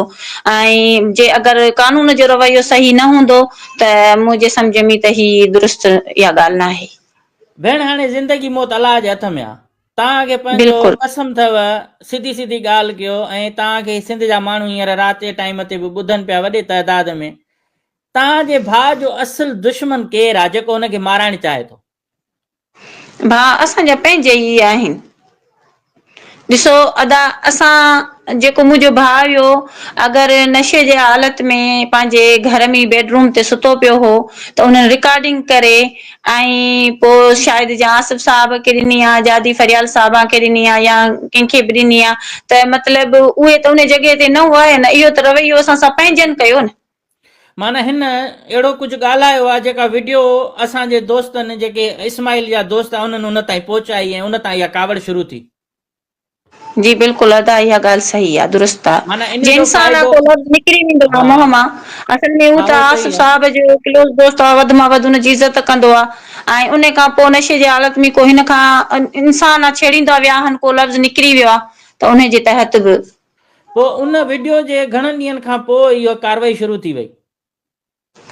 भाउ उन जे वीडियो खां पोइ मुंहिंजे ख़्याल में बसि उन ई हफ़्ते जे अंदरि 3-4 ॾींहंनि में इहो रवैयो बदिलजंदो वियो ऐं माहौल चेंज थींदो वियो, तकलीफ़ूं परेशानियूं ईंदियूं वयूं, बसि पोइ उन जे तहत इहो मसइलो पोइ हलंदो उन रहियो। भेण उन वीडियो में जेको ॻाल्हि ॿोल थी आहे उहा ज़ियाल अंजार जे ख़िलाफ़ आहे, फरियाल ठालपुर जे ख़िलाफ़ आहे, कंहिंजे ख़िलाफ़ आहे जो एतिरी कावड़ उन जे मथां कनि पिया, डायरी जे मथां, इस्माइल जे मथां? हाणे आहे त मतिलबु जेके पार्टीअ जा माण्हू आहिनि उन्हनि जे ख़िलाफ़, पर असां माइन नाहे ॿुधी।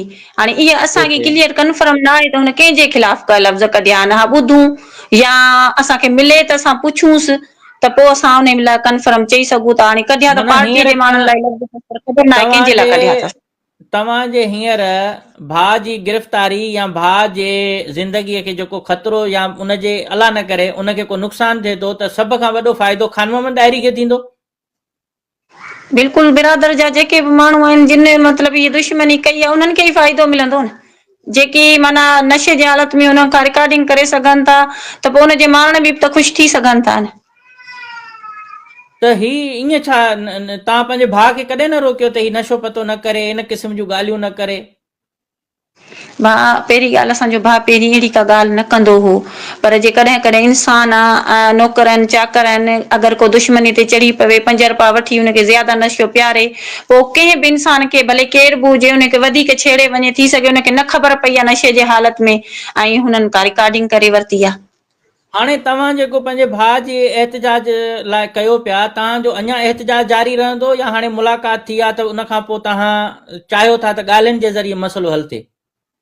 अदा असांजो एहतिजाज जारी रहंदो मरण तक, जेसिताईं असांजो भाउ आज़ादु न थींदो, हुनजे मथां FIR बंदि न थींदियूं, एसिताईं असांजी भेनरुनि जी जेसिताईं बि ज़िंदगी, असां कंहिं भाउ जे नाले बि नथा चऊं, पर जेकी असांजी माउ आहे, असां भेनरूं हूं, असांजो एहतिजाज इस्माइल लाइ मरण घड़ीअ ताईं हलंदो रहंदो। ज़िंदगी मौत अच्छा, लाइ सॼी ॻाल्हि आहे। तव्हां सां कहिड़नि कहिड़नि ऑफिसरनि हेसि ताईं बदतमीज़ी कई आहे, गारगंद कई आहे, तव्हां सां विड़िया आहिनि, रवैयो छा छा रहियो आहे, ऐं केतिरा इस्माइल जे मथां हेसि ताईं हिननि केस दाख़िल कया आहिनि सिंध जी पुलिस? अदा सभ खां पहिरीं त जीअं खां इस्माइल साहब बदिजी वियो आहे त पुलिस जो रवैयो ॾाढो ख़राबु हो असां सां। उन खां पोइ प्राइवेट माण्हू काफ़ी मुंहं ते निकाब लॻाए उहे पींदा हुआ, मतिलबु बदतमीज़ी करणु, गाना ॻाइणु, बदशद ॻाल्हाइणु, आगड़नि ते वेही असां औरतुनि खे बदशद लफ़्ज़ कढणु, ऐं मतिलबु जीअं बदतमीज़ी कबी आहे ईअं बदतमीज़ी करणु, ऐं घर जा भञ-ड्राह करणु, घर जूं दीवारूं टपणु, ऐं घणी कुझु अदा यकीन कयो असां सां बदतमीज़ी कई वई आहे। बसि पोइ हाणे असां मजबूर कहिड़ा ऐं कुझु लाचार ऑफिसर हुन अहिड़ा त हूंदा जिन जिन हिकिड़ा अहिड़ा ऑफिसर त हूंदा न जेके शाह खां वधीक शाह जा वफ़ादार हूंदा, उन्हनि खे त थोरो बेनकाब कयो त माण्हू थोरो उन्हनि ते थुक बुझो कनि। अदा उहो त मां तव्हांखे पहिरीं बि ॿुधायां पई, हींअर बि ॿुधायां पई, जॾहिं शुरूअ खां सिंधीअ वठी में ॿुधायो, मुसलसल असांखे कहिड़ा कुझु पुलिस ऑफिसर जेके जिन जा नाला, कुझु ऑफिसर, कुझु SHO, कुझु अदा अहिड़ा जिन ऑफिसर त इहो ई ॾिसो पिया त एहतिजाज में SHO साहिब क़ुर पाक ते बि नज़र नथो विझे ऐं असांखे केरु धिका आहे थो ॾिए। SHO?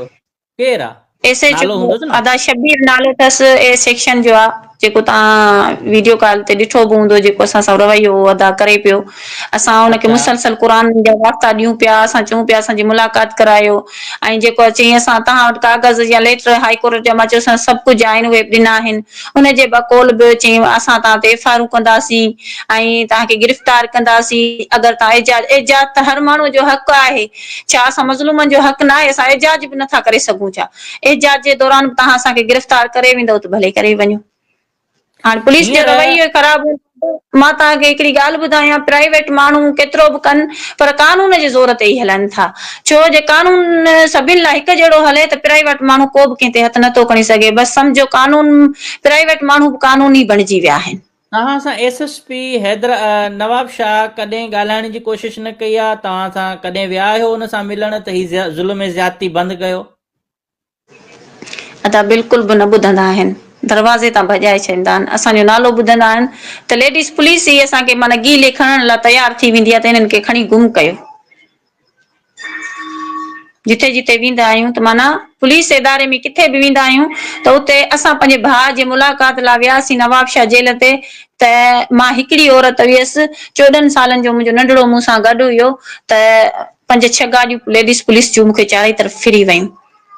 हिते कुझु तव्हांजा ॾाहिरी बिरादरी जा हिकु ॿ माण्हू आहिनि, मूंखे लॻनि त वाठा ई था, पर बहरहाल तव्हां हुननि खे छा चवंदा? चवंदा हीअ माई कूड़ थी ॻाल्हाए।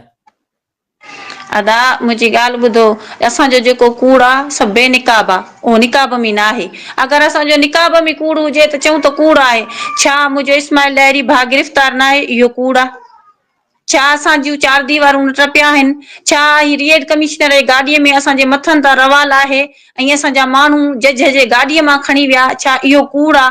ही मुसलसल जेको असांखे टेंशन परेशानियूं भञन राह कई अथनि, छा इहो मुसलसल इहो कूड़ आहे?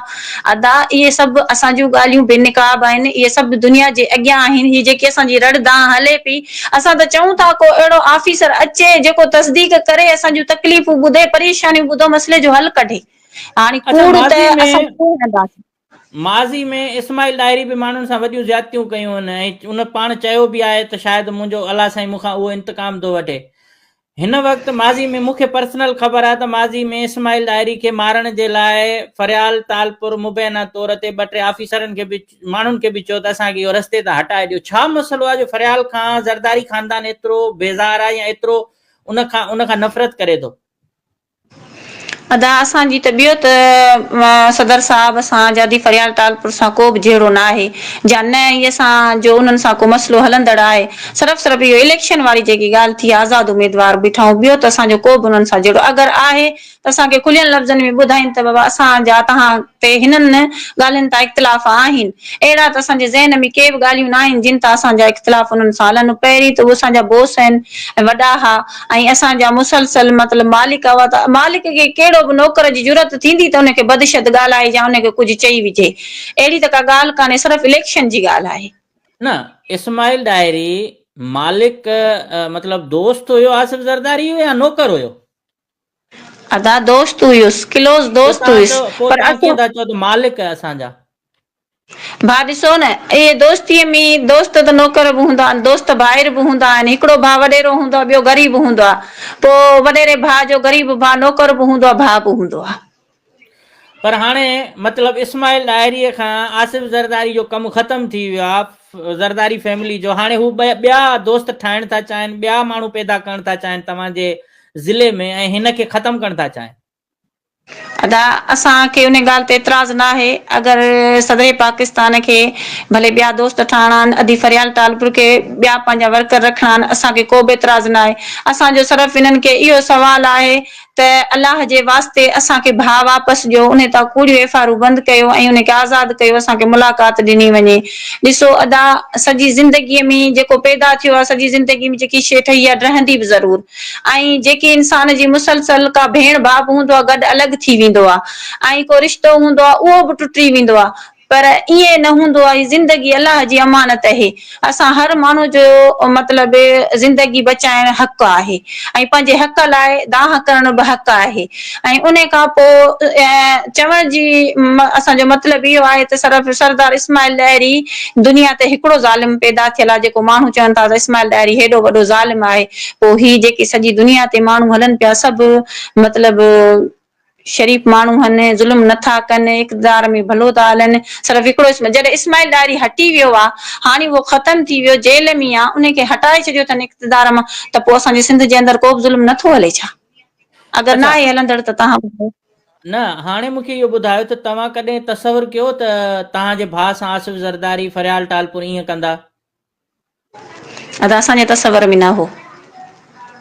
अच्छा, ऐं जेको इहो हाणे असांजे तव्हां तसवर में हाणे अचूं था वीडियो वारी मीटिंग ते, जेको कल्ह मुलाक़ात थी आहे तव्हांजी सरवर हिकिड़ो माण्हू इस्माइल हिकिड़ो मिंट अॼु हिकिड़ो जवाबु ॾियां थो। हिकिड़ो माण्हू आहे जेको चए थो त ऑनेस्ट सिराज लाशारी आहे, उनखे इंक्वायरी आहे सिराज लाशारी जेको आहे त ऑनेस्ट आहे, लाहे जूतो तुंहिंजे मुंहं ते वठिजे, त सिराज लाशारी जहिड़ो बेज़मीर ऐं बेगरत माण्हू कोन्हे सॼी सिंध पुलिस में जेको ॾाढ़ी रखी माण्हुनि सां धोखा थो करे, तूं उनजे लाइ थो चईं त इहो ऑनेस्ट आहे। लख लानत हुजे, ऐं वधी माज़रत सां इहे लफ़्ज़ ॻाल्हायां थो, पर माण्हुनि खे एॾो शर्म कोन्हे बेगरतनि खे, जेके माण्हू चवनि था त सिंध पुलिस जो फिलाणो दलाल ऑफिसर गैरतमंद आहे, उन खां इंक्वायरी करायो। ही भेण जा लफ़्ज़ कोन्हनि, मुंहिंजा आहिनि। त महिरबानी करे इन क़िस्म जा कमेंट्स जेके तव्हां चमचागिरी पुलिस जी कयो था न, बंदि कयो। चमचागिरी मुंहिंजे प्रोग्राम में मुंहिंजे चैनल ते अची इहा जेका तव्हां कयो था इहा बंदि कयो। वधीक लफ़्ज़ नथो ॻाल्हाइण चाहियां। ॿी ॻाल्हि इहा भेण त तव्हांजे भाउ सां असलम लांघा कहिड़ो रवैयो रखियो? भाउ इन ॻाल्हि जी मूंखे ख़बर न आहे, छो जे मुंहिंजो ख़बर हूंदी रवैयो छा माना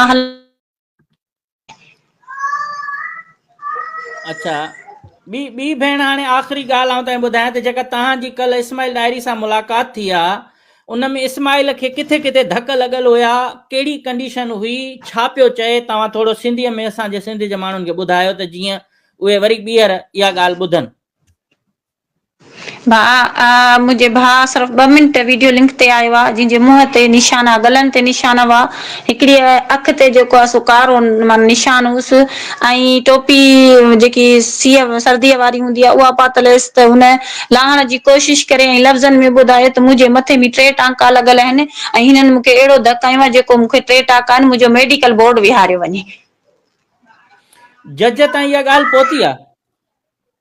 अदा तव्हांखे पहिरीं बि ॿुधाए चुकी आहियां त जज साहिब अंदरि चैम्बर में हो ऐं क्लार्क असांखे ॻाल्हायो। न सिर्फ़ु ही 2 इन मिंट जे करे छो ही जो इन असां करे माण्हू पुछां थो, ॿुधो ही इन करे पुछां थो जो जेके नवां माण्हू सिंधी जा आया आहिनि न, ॿुधनि था त उन्हनि खे ॿीहर ॿुधाइण जी तव्हांजी ॻाल्हि सिंधीअ में वञे, इन करे थो चवां, न त मूं त ॿुधी छॾियो। जी जी अदा बिल्कुलु। मुंहिंजे भाउ चयो मूंसां रवैयो ॾाढो लाड़काणे जेल में ख़राब आहे, मूंखे कारी कोठी में बंदि कयो वेठा आहिनि, ईंदे वेंदे मूंखे थुॾा हणनि था। मां शुगर जो मरीज़ आहे, मां मानी थो घुरां त मूंखे ई थुॾा था हणनि, ऐं मां दवा थो घुरां त मूंखे दवा लाइ ग़लति लफ़्ज़ इस्तेमाल था कनि। ऐं उन खां पोइ मां सर्दीअ में मूंखे सी थो थिए, मां हिकु पोड़ो माण्हू आहियां, मां उन्हनि खां कंबल थो घुरां त मूंखे लफ़्ज़नि में पुलिस वारा इहे था चवनि त हिते तुंहिंजे पीउ जी बादशाही आहे, जा तुंहिंजे लाइ कंबल वठी रखिया अथऊं असां। ऐं मुंहं में बि धक लॻल हुअसि ऐं 3 टांका चए थो मूंखे मथे में लॻल आहिनि। जॾहिं मां खुलियल लफ़्ज़नि में मीडिया ते इहा ॻाल्हि कयां पई त तस्दीक कराई वञे न, भला टांका लॻल हूंदा, धक लॻल हूंदा त असांजो कूड़ सच ज़ाहिर थी वेंदो न, त बोर्ड विहारीनि न मेडिकल। हाणे तव्हां छा था चओ त तव्हां कोर्ट में वञो पिया या ॿिए कंहिं में? हेसी ताईं केतिरा केस दाख़िल थिया आहिनि बावजूद इन जे जो जज साहिब आहे सलाउद्दीन पंवर, उन जो हुकुम आहे, त हेसी ताईं केतिरा केस दाख़िल कया अथनि ऐं छा उन्हनि में इल्ज़ाम लॻल आहिनि इस्माइल जे मथां? भाउ केस सभु बेबुनियाद आहिनि, कंहिंजे केस जो को बुनियाद आहे? को 5 साल पुराणो केस निकितल आहे, को 4 साल पुराणो केस निकितल आहे, को 3 साल पुराणो केस निकितल आहे। माना जेके थोकियूं एफआईआर निकितल आहिनि उहे री करायूं आहिनि, उन्हनि में नामालूम में घणनि में हिननि जा नाला कढिया विया आहिनि।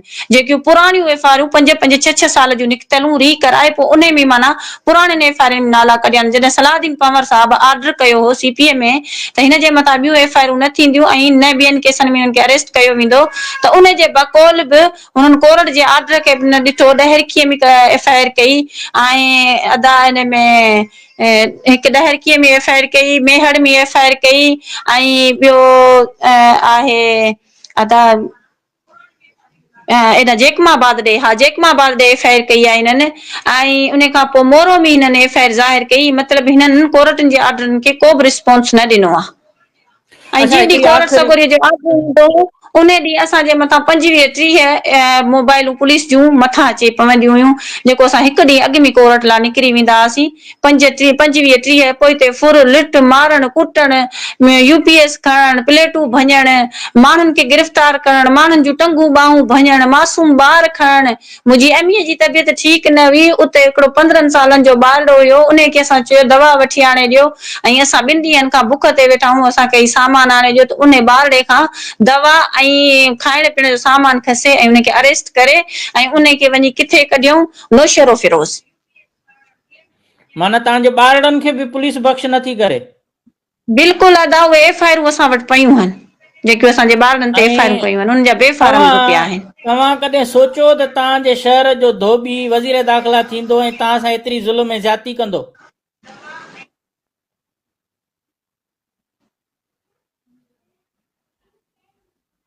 अदा, असां कॾहिं बि कोन सोचियो हो त असां सां एतिरो ज़ुल्म थियो वेंदो।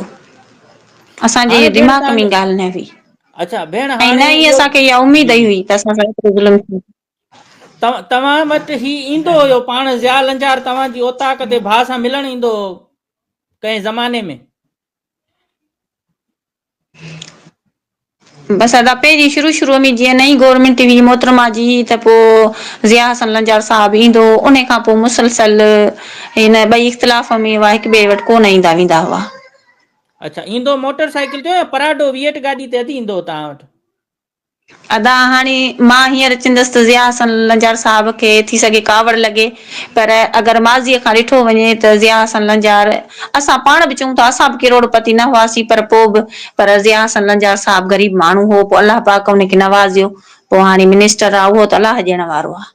अच्छा, तव्हां सां ही जेको पुलिस जा ऑफिसर आहिनि, आउं उन ते थो अचां, छो त जिन जी ड्यूटी आहे पाकिस्तान जे आइन ऐं पुलिस जे कानून जी रखवाली करणु ऐं माण्हुनि सां रवैयो सही रखणु, तव्हां सां ज़ाहिर आहे ज़िया लंजार पाण त अची कोन थो विढ़े, या आसिफ ज़रदारी पाण अची थप त कोन थो हणे, ही सॼो ऑफिसर था कराइनि। इन्हनि जी, ऑफिसरनि जा नाला कुझु अथव ज़हन में, जिन जा तव्हां नाला खणो त उन्हनि खे को सिंध जो माण्हू बुछड़ो करे, को ख़बर पए त तव्हां न्याणियुनि सां हुननि ऑफिसरनि कहिड़ियूं ज़्यादतियूं कयूं? अदा, हाणे मुसलसल त तव्हांखे ख़बर आहे रेट ते एसओजी ईंदा आहिनि ऐं सिपाही ईंदा आहिनि, अध जूं न पुलिसूं असां एसएचओ जो वटि नालो जंहिं थोॾा आहियां भला, जंहिं एसएचओ ए सेक्शन तव्हांजे थाणे जो हूंदो, को एसएसपी हूंदो, को डीएसपी हूंदो, जिन जा नाला त यकीननि तव्हां एफआईआरनि में उन में पिटीशनुनि में बि ॾिना हूंदा, तव्हां नाला त खणो त इन्हनि खे बुछड़ो, को घर में मायूं इन्हनि खे जूता हणनि, त ही केॾा खंज़ीर क़िस्म जा भाउ माण्हू आहिनि। एसएचओ त हूंदा आहिनि, ईअं न आहे न त हिकिड़ो एसएचओ हूंदो, मुसलसल बदिलजंदा रहंदा हुआ। हाणे थाणे ते हिकिड़ो एसएचओ वेहे त असां हिकिड़े जो नालो वठूं न, हाणे केॾी महिल कहिड़ो एसएचओ बदिली थींदो, केॾी महिल कहिड़ो एसएचओ मुसलसल बदिली थींदा हुआ। आए ॾींहुं रेड थींदो, आए ॾींहुं माना पुलिस वारा ईंदा हुआ त यकीन करे माना चेंज ईंदा हुआ।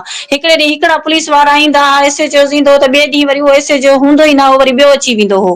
जीअं की यकीन कर असां हिकिड़े जो नालो पूरो ॿुधी ऐं माना ख़्याल में रखूं त बाबा हीउ एसएचओ त ॿिए ॾींहुं ॿुधंदासीं उहो चेंज थी वियो, वरी ॿियो एसएचओ ईंदो हो। हाणे अच्छा, असां ख़बरूं केॾनि केॾनि जा नाला ख़बरूं वठूं, तव्हांखे पाण ख़बरूं खे ख़बर आहे पुलिस हा, वारा त चेंज थींदा रहंदा आहिनि। ख़बरूं इहे पियूं अचनि त इस्माइल लाहिरी खे असल में मक़सदु हिननि जो मारणु आहे, तव्हां छा था सम्झो?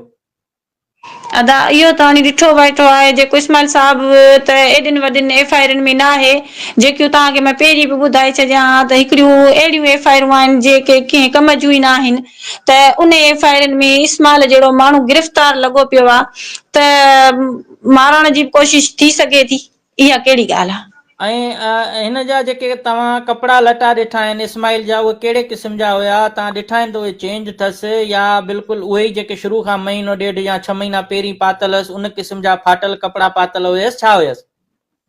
भाउ, कपिड़ा त हिन खे अजीब क़िस्म जा पातल हुआ, हिन त कॾहिं ज़िंदगीअ में अहिड़ा कपिड़ा न आहिनि पाता। हिन खे पंहिंजा त छा जेके हितां पातल आहे 6 महीना पुराणा, उहे न अहिड़ा कपिड़ा पातलसि कंहिं माण्हुनि जा पेरनि ताईं त हुनजी ख़मीस हुई, ऐं उन खां पोइ मथां कोटी हुयसि, सौ बि अहिड़ी हुजे, मां थी चवां एॾी त हुनजी कंडीशन ख़राब हुई, कंहिं फ़क़ीर जी बि सही हूंदी आहे। अच्छा, हाणे तव्हां अपील कई पिया अॻूण आसिफ ज़रदारी खे त तव्हांखे बिलावल जो कसम आहे, हिन जो कसम आहे, या तव्हां छा था हिननि खां चवणु चाहियो त जीअं आऊं माण्हू ॿुधनि ऐं पोइ प्रोग्राम पंहिंजो ख़तम कयूं, वरी तव्हां सां पोइ बाद में न इंशाल्लाह बिल्कुलु मां हींअर सदर पाकिस्तान आसिफ अली ज़रदारी साहब खे ऐं बिलाल साहब खे, फरियाल साहब खे ऐं जेके वस वारा आहिनि सिंध हाई कोर्ट खे, सुप्रीम कोर्ट खे ऐं जेकी शीशन कोर्ट आहे ऐं हाई कोर्टूं आहिनि, मां सभिनि खे वस वारनि खे अपील थी कयां ऐं त मुंहिंजे भाउ सां इंसाफ़ कयो वञे ऐं उनखे जेको आज़ादु कयो वञे, उन तां पूरियूं एफआईआरूं बंदि कनि ऐं उन जी मुलाक़ात ॾिनी वञे। मां वरी बि चवां थी सदर पाकिस्तान आसिफ अली ज़रदारी साहब खे ऐं मां बख़्तावर भुट्टो खे बि चवां थी, पंहिंजे 3 पुटनि जे सदके में तोखे अलाह पुट ॾिना आहिनि ऐं तव्हांखे प्यारा आहिनि, उन्हनि जो सदको कढी असांजे भाउ जी ज़िंदगी वापसि करे असांखे आज़ादु करे ॾिनो वञे। आसिफ ज़रदारी खे बिलावल भुट्टे जो ऐं पंहिंजे शहीदनि जो कसम आहे, भला राणी शहीद बेनज़ीर जो कसम अथसि ऐं पंहिंजे बिलावल साहब जो, बख़्तावर जो, आसफा जो कसम अथसि त इन्हनि जे सदके में असां उन खां ख़ैरियत था घुरूं, इस्माइल जी ज़िंदगीअ जी असांखे आज़ादु कराए ॾे ऐं असांजे भाउ जे मथां पूरियूं एफआईआरूं बंदि कराए ॾे। अच्छा, हाणे आख़िर में अॼु तव्हांखे इहो त इस्माइल डायरी पाण बि माण्हू चवंदा ज़ुल्म ज़्यादती कंदो, उन जी लाइ माफ़ी वठंदो, ऐं ॿियो इहो त छा वरी तव्हां पीपल्स पार्टी में वरी ज़रदारियुनि सां वेझा थींदो या बसि हाणे अलाह अलाह ख़ैर सलाह? भाउ हाणे मुंहिंजो भाउ 65 साल जो पोढ़ो वीचारो माण्हू आहे, हाणे हू इक़्तिदार में कमु करे सघे थो या नथो करे सघे, हुनजी कंडीशन जी सभिनि खे ख़बर आहे। हू हिकिड़ो सम्झ हींअर 2 माण्हू उथारीनिस विहारीनिस था, हाणे भला असांखे भले आसिफ साहब न रखे, भले कढी छॾे, असां इन ॻाल्हि में राज़ी आहियूं, असां पंहिंजे घर वेठा हूंदासीं, असां कंहिंसां बि छेड़छाड़ नथा कयूं, ठीकु आहे। अगरि ग़लतियूं सलतियूं इंसाननि खां थी वेंदियूं आहिनि, अगरि असांजे भाउ खां या असां खां का बि ग़लती सलती बि थी वई आहे त असां हथ ॿधी सभिनि खां माज़रत था वठूं, हर माण्हू गुनहगार आहे, असां बि गुनहगार आहियूं, मुंहिंजो भाउ बि गुनहगार आहे ऐं अलाह जे रज़ा ते सभु असांखे माफ़ कनि, इंसाननि खां ई ग़लतियूं थी वेंदियूं आहिनि, असां हिन दुनिया ते ग़लति आहियूं त असां सभिनि खां माज़रत था वठूं, जे असां खां का ग़लती थी वई आहे असांखे न ख़बर पई आहे त अलाह पाक जे मौला हुसैन जे सदके में ऐं इमाम हुसैन जी शहादत जे सदके में, नबी करीम जे सदके में अलाह पाक असांखे माफ़ करे ऐं जेके माण्हू चवनि था असांजूं दिलियूं ॾुखाइजनि त उन्हनि जे सदके में उहे बि असांखे माफ़ कनि। अच्छा, इस्माइल डायरी उन पार्टी सां तालुक़ रखे थो जॾहिं जेल में हुयो ऐं हथकड़ियूं लॻल हुअसि त चई आउं फांसी चढ़ी अदो वेंदुसि, ऐं कॾहिं बि पंहिंजी ॻाल्हि तां पोइ ते न हटंदुसि। हाणे बि जेकॾहिं चओ था 65 सालनि जी उमिरि अथसि ऐं भुट्टो साहब फांसी ते चढ़ी वियो, तव्हां रुॻो ज़रदारियुनि जे 2-3 केसनि जे करे एतिरो झुको पिया, इहो तव्हां सम्झो था त इहा सुठी ॻाल्हि आहे?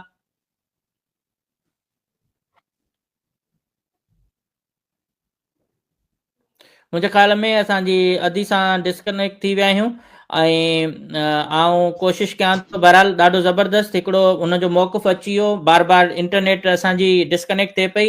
ही सिंध जे अंदरि हालतूं आहिनि, ही ज़ुल्म ऐं ज़्यादती आहे, हिन तरीक़े जो ज़ुल्म नाज़ी बि कोन कंदा हुया। ऐं वरी आउं अदी खे हिकिड़ो दफ़ो मुंहिंजे ख़्याल में, हलो अस्सलाम वालेकुम अदी। वालेकुम मूं सलाम। चयो त शहीद ज़ुल्फ़कार अली भुट्टो जर्नलनि जे अॻियां न झुकियो, फांसी चढ़ी वियो ऐं तव्हांजो भाउ उन जी पार्टी में तालुक़ रखे थो, तव्हां रुॻो 2-4 मिसाल केस थिया आहिनि ज़रदारी जा, ॿियनि जा, त एतिरो तव्हां न्याणियूं परेशान थियूं आहियो, एतिरो तव्हां उन्हनि खे पेरनि ते पोतियूं विझो थियूं, त सम्झो नथा त हिकिड़ो माण्हू जेकॾहिं बहादुरी सां विड़ी मरी वञे उहो बहितर आहे, बजाए तव्हां माफ़ी वठी मरे ऐं बुखार में मरे या वरी आज़ादु करे उनखे मारे छॾनि। उन खां बहितर न आहे त हिकिड़े माण्हूअ खे तव्हां कानूनी तौर ते मुक़ाबिलो करे ऐं जेलनि मां कढी अचो ऐं बहादुरी जी अलामत बणिजो, बजाए जो तव्हां अॼु अपीलूं कंदा था वतो। पोइ ईअं हुजे हा त हर माण्हू पेरनि ते किरी सुभाणे वरी वञी चवंदो साईं हाणे मूंखे माफ़ कर। तव्हां त नई रवायत विझो पिया जान बचाइण जे लाइ, मिसाल तौर ते ज़ालिमनि जे अॻियां झुकण वारी। अदा अलाह असांजे भाउ खे ज़िंदगी ॾींदो, ज़िंदगी मौत अलाह जे असांखे जेल असांखे पंहिंजो भाउ ॾियनि, असां अलाह पाक जे दर ते साईं जे दर ते किरंदासीं, हुन खां माफ़ी वठंदासीं ऐं असां ज़ुल्म जा ज़्यादती चाहियूं था। ऐं भले असांखे माण्हू चवनि था कि ज़ालिम या कुझु बि आहिनि, कीअं बि आहिनि, पर जे ॾिठो वञे त चयो वञे ठीकु आहे, असां चऊं था चयो था असां ज़ालिम आहियूं त असांजो पर चीज़ दुनिया ते तव्हां तव्हांजो ज़ुल्म आवाज़ न कजो, तव्हांजो आवाज़ काटिया क्लियर न आहे। चलो, तव्हांजो आवाज़ न पियो अचे। बहरहाल मुंहिंजो वरी बि इहो चवणु आहे त ज़ालिम सां विढ़ण बहितर आहे। ईअं हुजे हा त हज़रत इमाम हुसैन बि करबला जी मैदान ते शहीद न थिया, ज़ालिम जे अॻियां झुकी माफ़ी वठी जान छॾाए हा, पोइ हमेशह गुमनाम थी वञे हा। जॾहिं तव्हांजो भाउ चए थो तव्हां करबला जो पैरोकार आहियां, करबला जे शहीदनि जो, त पोइ ज़ालिमनि सां विढ़ी मरण बहितर आहे या माफ़ी वठी मरण बहितर आहे? अदा ॾिसो, मुंहिंजो भाउ निकिरंदो जेल खां ॿाहिरि ईंदो, मां तव्हांखे पहिरीं बि ॿुधाए चुकी आहियां त मुंहिंजो भाउ हिन टाइम ते 65 साल जो थोरो माण्हू आहे, मरीज़ आहे, शुगर जो मरीज़ आहे। हाणे उहो छा खेसि कंदो? बाक़ी रही ॻाल्हि वञी माफ़ी, असां पंहिंजे अलाह खां घुरूं था, गुनाहगार हर को आहे, हर को ॾोह पंहिंजे रब जो आहे। माण्हू जो को बि ॾोह दाड़ो आहे, अगरि माण्हुनि जो एब थी सघे, असां घणा माण्हुनि जे एब हुजनि, पर असां माफ़ी पंहिंजे रब खां था वठूं, ऐं रब जे अॻियां ग़लती थी वई आहे त असां पंहिंजे अलाह खां माफ़ी वठूं। ठीकु आहे आदि, थैंक यू सो मच, तव्हांजी वॾी महिरबानी, तव्हां टाइम ॾिनो, तव्हां आया, ऐं तव्हांखे उमेदु कयां थो त तव्हांजो इंसाफ़ थींदो। बाक़ी तव्हांजा लख थोरा, ऐं जॾहिं बि तव्हांखे कंहिं शइ जी मदद जी ज़रूरत पए, असां हाज़िर आहियूं, जेको असां करे सघूं था, आवाज़ उथारे सघूं था। बाक़ी त असां को सियासतदान आहियूं कोन, पार्टियूं आहिनि कोन जो असीं तव्हांजे लाइ कुझु कयूं, पर घटि में घटि वरी बि आख़िर में इहो चवंदुमि त गिदड़ जी 100 साल जी ज़िंदगी खां शींहं जी हिकु ॾींहं जी ज़िंदगी बहितर आहे। जेलनि में हुअं ई आहियो, पर बहितर आहे त तव्हां उहे सूरमियूं थियो, उहे न्याणियूं थी जदोजहद कयो जेके हिननि ज़ालिमनि खे झुकाइनि, ऐं तव्हांजे जेके पोतियूं आहिनि उहे तव्हांजे मथे ते हुजणु खपनि। आसिफ ज़रदारी ऐं फरियाल टालपुर जे पेरनि ते, ऐं हिकिड़े धोबी जे पेरनि ते न हुजणु खपनि। थैंक यू सो मच अदी, तव्हांजी अलाह साईं तव्हांखे ख़ुशि रखे। ही ज़िंदगी, ही सिंध जूं हालतूं कयूं अथनि पुलिस खे इस्तेमालु करे। मुड़ुसु माण्हू जा पुट रहियो पाण विढ़ो, मुड़ुसु माण्हू जा पुट रहियो पाण खणो, मुड़ुसु माण्हू जा पुट रहियो तव्हां कमु कयो। ही पुलिस जी वर्दियुनि में कारियूं रिढियूं मोकिले नियाणियुनि खे तंग था कयो, ॿुरी नथा मरो तव्हांखे। ही पीपल आहियो, हुकूमतूं मिलनि थियूं, हुकूमतुनि में ईअं त मुड़ुसु माण्हू हुयो न आसिफ ज़रदारी, त पंहिंजी बि त ज़बान बचराया हुते जॾहिं पुलिस पिया कुटियुसि त शलवार रत मां ॻाढ़ी थियसि। इहो ज़ुल्म पुलिस कंहिंसां बि करे सघे थी न।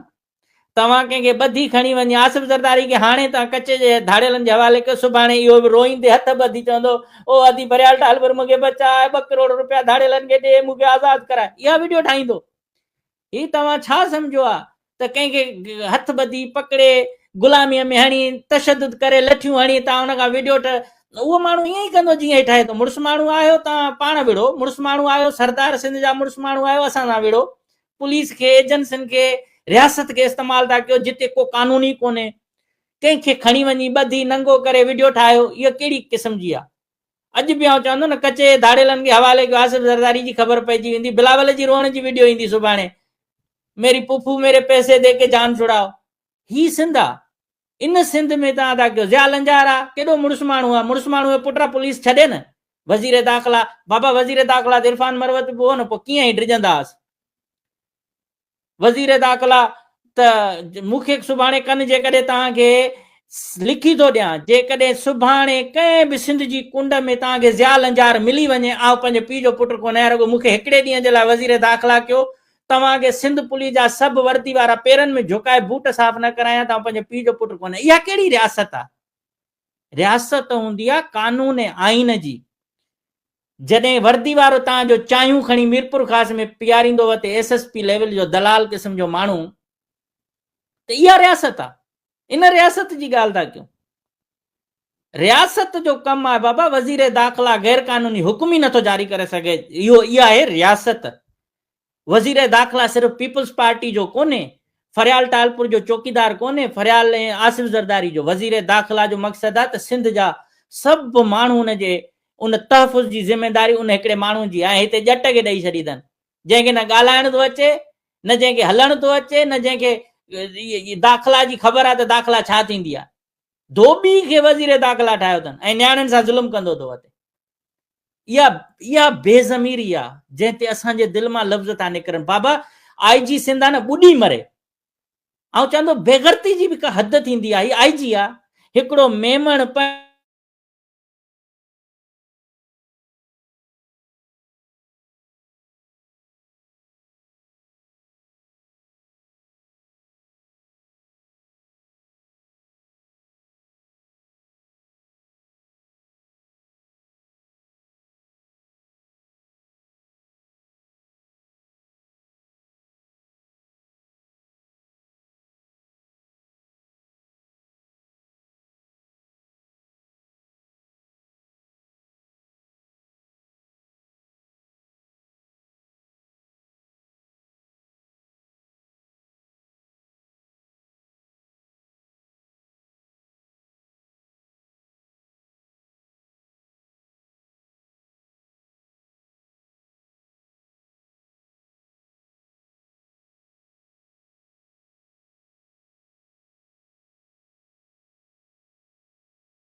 ही जेका न ज्यादती आहे, इन ज्यादती खे असां नथा मञूं।